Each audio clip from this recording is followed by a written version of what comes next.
Me corresponde hablar sobre la responsabilidad legal en el ejercicio de las ciencias de la salud.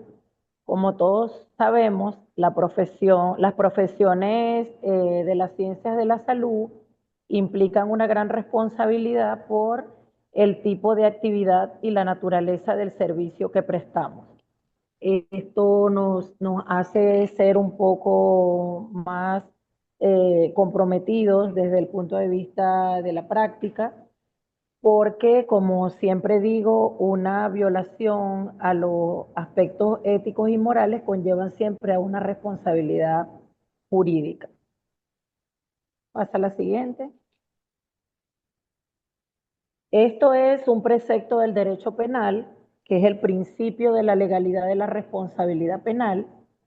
Se refiere a que no hay crimen y no hay pena sin una ley previa que lo regule.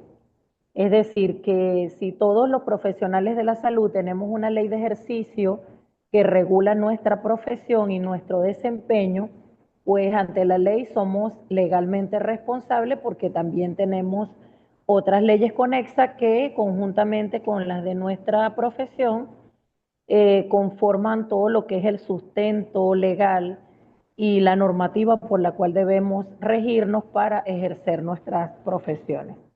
La siguiente.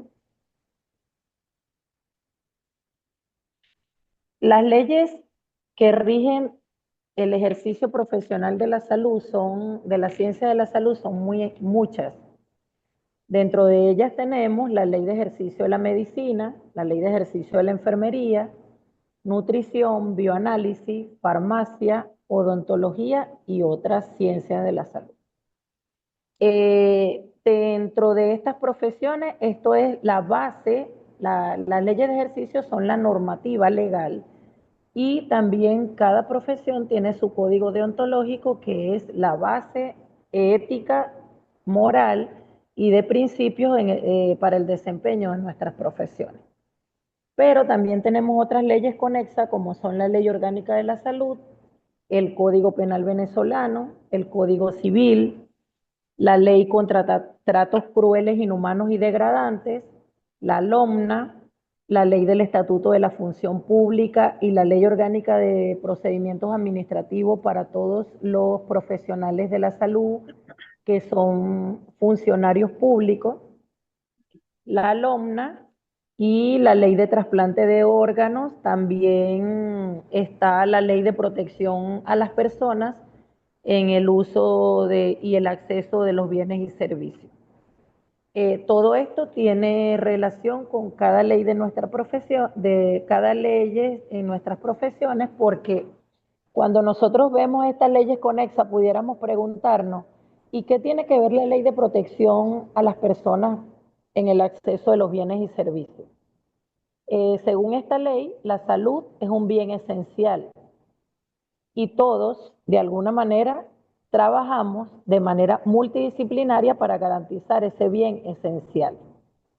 Está contemplado dentro de esta ley, incluidas las instituciones que son dispensadoras de salud, incluso profesionales de libre ejercicio, que oferten estos servicios profesionales. Por ejemplo, en el caso de la nutrición, un nutricionista que oferte servicios de nutrición a pacientes ambulatorios o a personas simplemente con el fin de promover unos esquemas nutricionales que pudieran ayudar a perder peso, por poner un ejemplo, y que sea una oferta engañosa, pues esta ley sanciona también a ese profesional, aparte de sus leyes que regulen el ejercicio.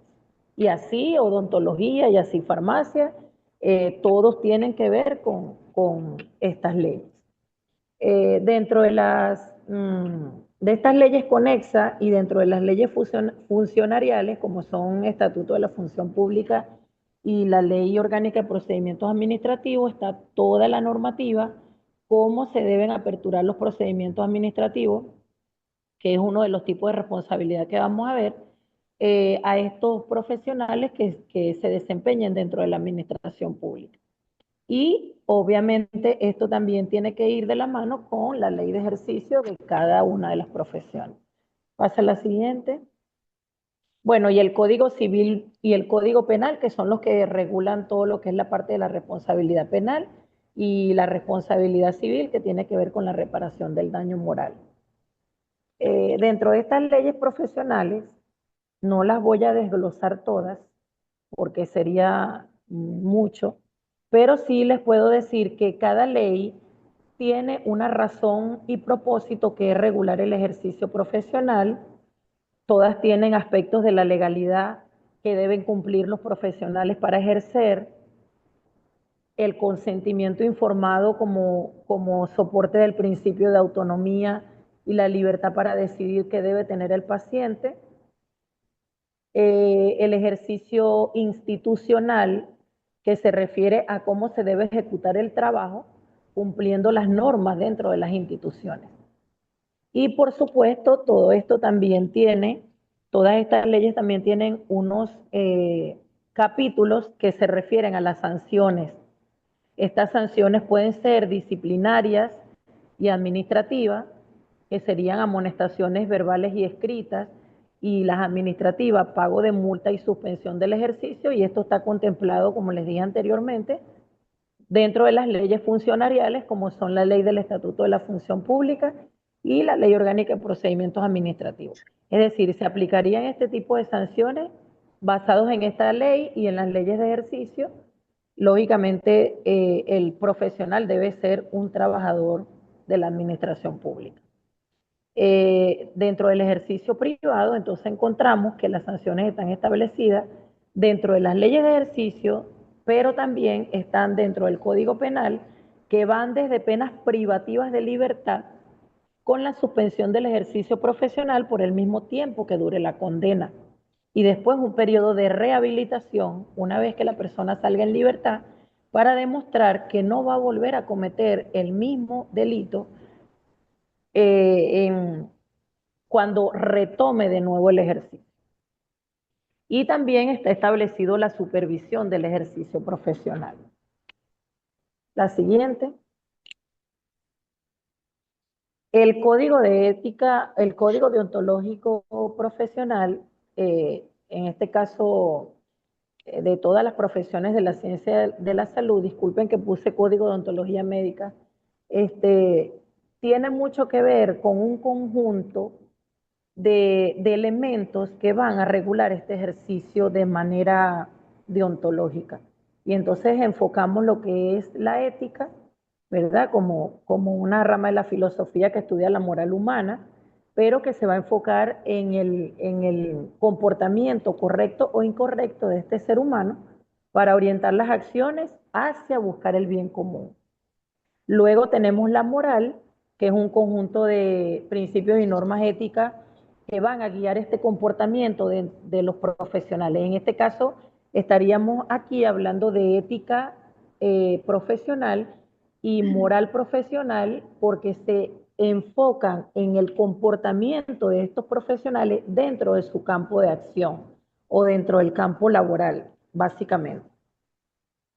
Los valores que son una serie de valores que van a conjugar para poder desempeñarse de una manera adecuada, idónea, ajustado a lo que es un comportamiento correcto, como serían la honestidad, la integridad, el respeto, la confidencialidad y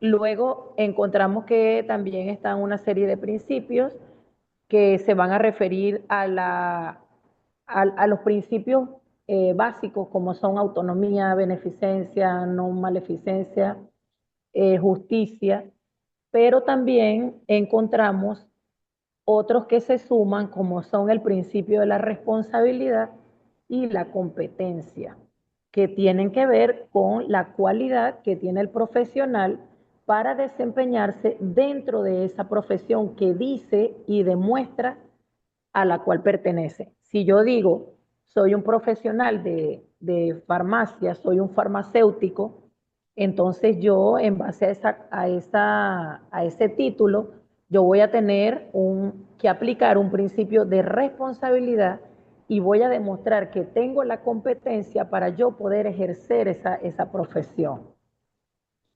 Básicamente a esto es que se refieren estos principios de responsabilidad y competencia y entramos entonces en lo que es la deontología, que sería una rama de la ética que se va a ocupar de los deberes y obligaciones, especialmente en los de una profesión en particular.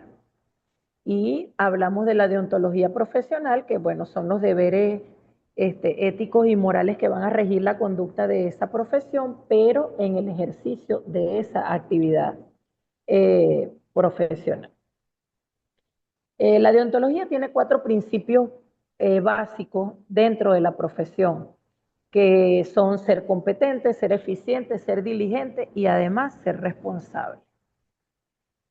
La siguiente. En la responsabilidad legal encontramos que hay un supuesto de hecho, que en este caso es una premisa que se debe tomar en consideración, puesto que deben llevarse a cabo el cumplimiento de unas normas que van a estar establecidas, que en caso contrario de no cumplirlas van a generar una consecuencia jurídica.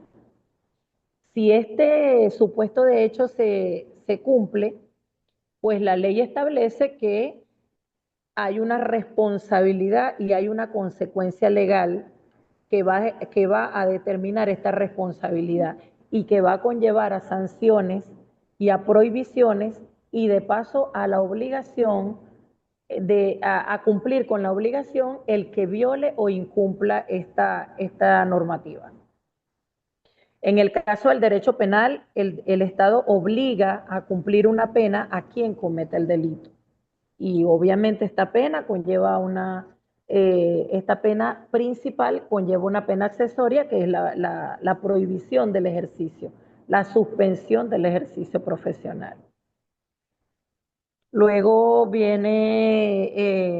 luego viene el enfoque de lo que es la malpraxis o la dispraxis.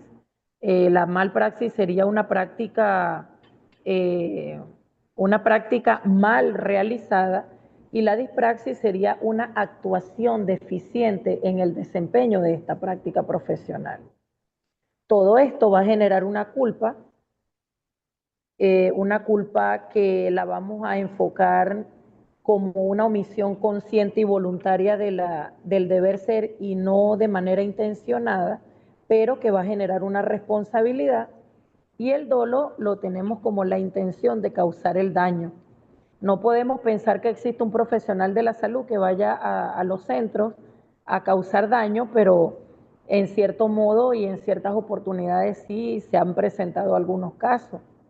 Sin embargo, dentro de ese dolo pueden haber situaciones como fraude, estafa, la emisión de récipe falso, la revelación del secreto profesional cuando no esté autorizado por la ley. Esto puede generar este tipo de situaciones dolosas dentro del ejercicio profesional. Mientras que en la culpa, ahí, como es una omisión consciente, inconsciente y no es voluntad y no intencionada, esto puede determinarse como a través de 4 elementos que son la negligencia, cuando no somos diligentes en lo que hacemos, la impericia cuando no tenemos la experiencia suficiente y la imprudencia cuando nos excedemos en la competencia de nuestras actividades, de lo que nos corresponde como profesional. Y la inobservancia de los reglamentos que estén establecidos dentro de las instituciones, y yo le sumo aquí el consentimiento informado porque pues esto también genera una responsabilidad por omisión.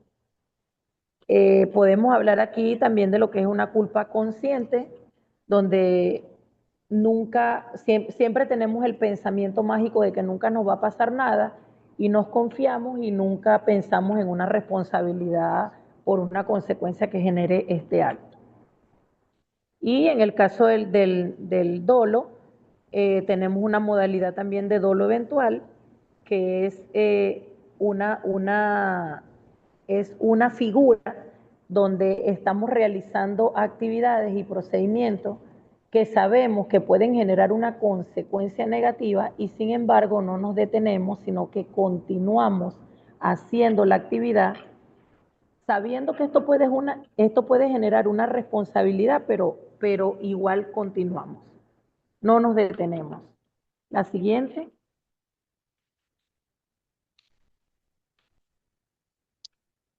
Dentro de los tipos de responsabilidad, como ya les dije, tenemos una responsabilidad administrativa, disciplinaria, civil, según lo que establece el artículo 1185, que lo vamos a conversar en las próximas. La responsabilidad penal, que también vamos a hablar de ello. Y esto está contemplado dentro del Código Penal y dentro del Código Civil. La siguiente. Ahora, ¿cómo respondemos penalmente? ¿Por una violación a la norma o por una práctica deficiente o una práctica mal realizada? Aquí respondemos por los actos propios. Esto va a generar una responsabilidad penal individual. Soy responsable de lo que hago y asumo las consecuencias de lo que hice. También hay una responsabilidad por actos delegados y esto conlleva a una responsabilidad solidaria, donde todos los que participemos vamos a responder en la medida de nuestra participación si ocurriere un hecho que implique responsabilidad legal. Y esto tiene mucho que ver con la relación médico-paciente o la relación de trabajo compleja, donde no solamente participan los médicos, sino que participa un equipo multidisciplinario, que es lo que hace la relación compleja. Entran en juego múltiples especialidades, profesionales como nutricionistas, como farmacéuticos, si son farmacéuticos y nutricionistas clínicos que están dentro de las instituciones dispensadoras de salud, y los bioanalistas, los microbiólogos, es decir, un equipo multidisciplinario que aborda la atención de este paciente. Y ahí cada quien responderá pues en la medida de la participación que haya tenido. Esto se determina por la aparición de eventos adversos que se van a generar por un riesgo que no fue previsto. Cuando este riesgo no se prevé, entonces esto genera una falta de conducta previsiva que a su vez conlleva a una responsabilidad penal y civil y administrativa, disciplinaria, de la persona que incurre en esta falta de conducta previsiva. Tener una conducta previsiva es ver qué es lo que puede suceder según los protocolos que están establecidos. Por ejemplo, un médico que vaya a operar a un paciente de una cirugía complicada y no tome la previsión de colocar medidas tromboprofilácticas y por mala suerte el paciente hace un tromboembolismo, entonces el médico no tuvo la intención de que esa persona muriera, pero sí tuvo la falta de previsión de tomar las medidas preventivas que están establecidas en los protocolos. Es igual que un odontólogo que vaya a colocar anestesia y no tome la previsión de preguntar al paciente si es alérgico. De esta manera incurre en una conducta con falta de previsibilidad. Todo esto que nosotros de alguna manera lo dejemos por descuido, esto nos puede llevar a una responsabilidad por un evento adverso que se presente en ocasión a ese riesgo que no se previó. La siguiente. Dentro de la responsabilidad penal existe una figura que son los delitos culposos. Son culposos porque no tuve la intención, no tuve la voluntariedad de causar ese daño, no lo hice de una manera premeditada, pero sin embargo ocurrió por una acción u omisión que causó el daño en ocasión a la profesión y al desempeño, a la práctica que yo estoy desempeñando. Esto se presenta de dos maneras. como homicidio, que es un delito, porque es el delito de quitar la vida a otra persona, en este caso sin intención, pero que de igual manera se quita la vida de esa persona. Y ustedes dirán, ¿de qué manera puede ocurrir? De muchas maneras. Por ejemplo, un medicamento administrado sin tomar la previsión de que el paciente era alérgico puede causar un shock anafiláctico y el paciente puede morir. Una nutrición en un paciente diabético que no se haya reportado como diabético y se le dé una dieta que aporte glucosa en su componente y el paciente haga un coma diabético, obviamente eso es una responsabilidad y muera, obviamente la responsabilidad es para el nutricionista y su equipo. Es solidaria, cada quien va a responder en la medida de cómo haya participado. Y así en los diferentes ámbitos. Un médico que dé una indicación médica sin tomar la debida precaución y la enfermera también cumpla sin tomar la debida precaución, entonces eso pudiera desencadenar en que una persona muera a pesar de que no tuvimos la intención. Y dentro de las lesiones personales encontramos que estas pueden ocurrir por un comportamiento descuidado, donde se le va a causar un daño físico a una persona, pero también psicológico y patrimonial. Y esto genera una sanción penal y una sanción civil de reparar ese daño. El artículo 1185 establece que todo aquel que haya causado un daño con intención o sin ella está obligado a repararlo. Y esta reparación es en dinero, esta es una reparación donde se estipula una cuantía para pagar a este paciente y se hace extensiva a sus familiares en caso de que el paciente haya fallecido. También se genera una responsabilidad por daño patrimonial desde el punto de vista del derecho civil y este daño patrimonial está representado por dos figuras, que es el lucro cesante y el daño emergente. El daño emergente se refiere a los gastos que van a empobrecer a la víctima del daño que usted le causó. En el caso de la responsabilidad civil, aquí se va a pagar por todo, por los gastos médicos, por las intervenciones quirúrgicas, por los traslados, por todo lo que ese paciente vaya a gastar en ocasión a ese daño que usted le ocasionó. Y el lucro cesante, que se refiere a las ganancias que esa persona va a dejar de percibir, lógicamente porque no está trabajando, en ocasión a ese daño que usted le ocasionó.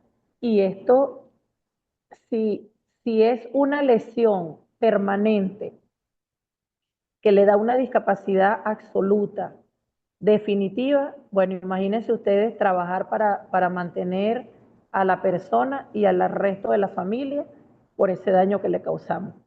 De esto se trata el lucro cesante.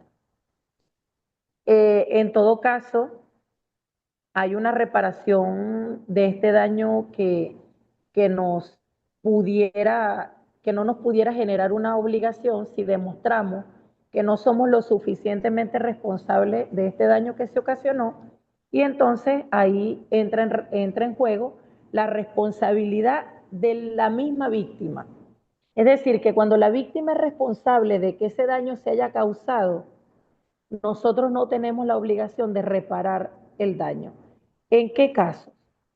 Si usted, por ejemplo, aplica un procedimiento y le da al paciente unas indicaciones para prevenir una infección y el paciente no las cumple, sino que no se hace las curas, por ejemplo, en el caso de una cirugía, se hace las curas con las manos sucias y ese paciente se contamina y se demuestra que usted no tuvo la responsabilidad, entonces ahí la responsabilidad es del paciente y usted no está obligado a reparar nada.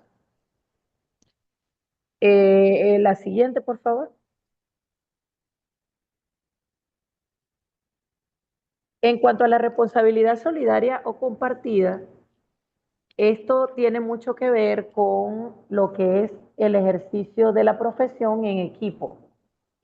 El ejercicio de las profesiones en equipo. Como ya le dije antes, una relación paciente-institución de tipo compleja, donde se conjuguen varias disciplinas, donde el paciente sea atendido por múltiples profesionales en diferentes áreas. Esto genera lo que es la responsabilidad profesional en equipo y es del tipo civil y penal, pero como les dije, cada quien responderá en la medida de su participación. Luego viene la responsabilidad vicariante, que esto también tiene una responsabilidad civil y penal, y esto está dirigido a todos los profesionales de la salud que fungen como docentes de posgrado, de especializaciones, donde no tienen la debida vigilancia y supervisión de los estudiantes. Entonces esto genera una responsabilidad en el caso de que un estudiante cometiera un error. El estudiante va a responder de manera individual, como lo vimos anteriormente, por sus actos propios, pero si no hay vigilancia y supervisión del docente, este responde solidariamente por ese hecho que cometió el estudiante. Y también responde la institución, que es lo que conocemos como la responsabilidad institucional objetiva, establecida en el artículo 1191 del Código Civil, donde los dueños, directores y principales son responsables por los daños que causen sus sirvientes y dependientes en el ejercicio de las funciones para las cuales han sido empleados. Es decir, que todos los que trabajamos en instituciones, ya sean públicas o privadas, el código lo establece como dependientes y sirvientes, y esa institución, si el daño se ocasionó allí, también debe responder por eso. De una manera patrimonial, porque como no es una persona natural, sino una persona jurídica, no va a responder sino de manera patrimonial. La siguiente, para terminar, ¿qué hacer? Ajustarse a los protocolos establecidos, tomar una conducta previsiva, actualizarse permanentemente para estar al día con todos los cambios y evolución en las ciencias de la salud, cumplir con todas las normativas que estén establecidas para nuestro desempeño profesional, no excederse en las competencias, hacer lo que le corresponde y no ir más allá, tener la suficiente vigilancia y cuidado, no solo de nuestros estudiantes, sino de nosotros como profesional y de nuestros propios compañeros, y por supuesto solicitar el consentimiento informado siempre. En caso de que estas recomendaciones usted las aplique y no obtenga ningún resultado y usted diga, bueno, pero hice esto y de todas maneras me salió mal, hice esto otro y de todas maneras hubo un evento adverso, esos son eventos adversos que no son imputables a usted porque son casos fortuitos que a pesar de que usted tomó la previsión, ellos se presentaron. Por cualquier razón, puede ser por cuestiones anatómicas, por cuestiones patológicas, que son eventos que usted no los tiene contemplados, pero que pueden ocurrir porque son propios o de los procedimientos o son propios de las patologías. Y es como decir que si del 100% la probabilidad es 90 de que no ocurra, pues entramos en el 10% de que sí ocurra. En ese caso, ¿qué hacemos? La siguiente. En ese caso que cumplamos todo y no resulte, tenemos una opción, que es llamar a un amigo, pásala. Estos amigos puedo ser yo o pueden ser la próxima imagen, esas hermosas princesas que ustedes tienen allí, que son las reinas del Cenavi, son las candidatas y todas son reinas del Cenavi. Usted llama a ese amigo, consulta, se orienta y ahí usted puede tener un poquito de respiro en cualquiera de estas situaciones. La siguiente. Y para concluir, un pensamiento de Immanuel Kant: un hombre es culpable ante la ley cuando viola los derechos del otro, pero en ética es culpable solamente por pensar hacerlo. Es decir, que nosotros debemos cuidar ese pensamiento que nos lleva, ese pensamiento malo que nos lleva a siquiera a intentar hacer algo que sea dañino, que sea nocivo, y es por eso que debemos tener siempre esa conducta previsiva. para no ser culpable ante la ley y mucho menos para no pensar en causar ese daño. Bueno, muchas gracias por la invitación. Estoy a sus órdenes y atenta a cualquier pregunta.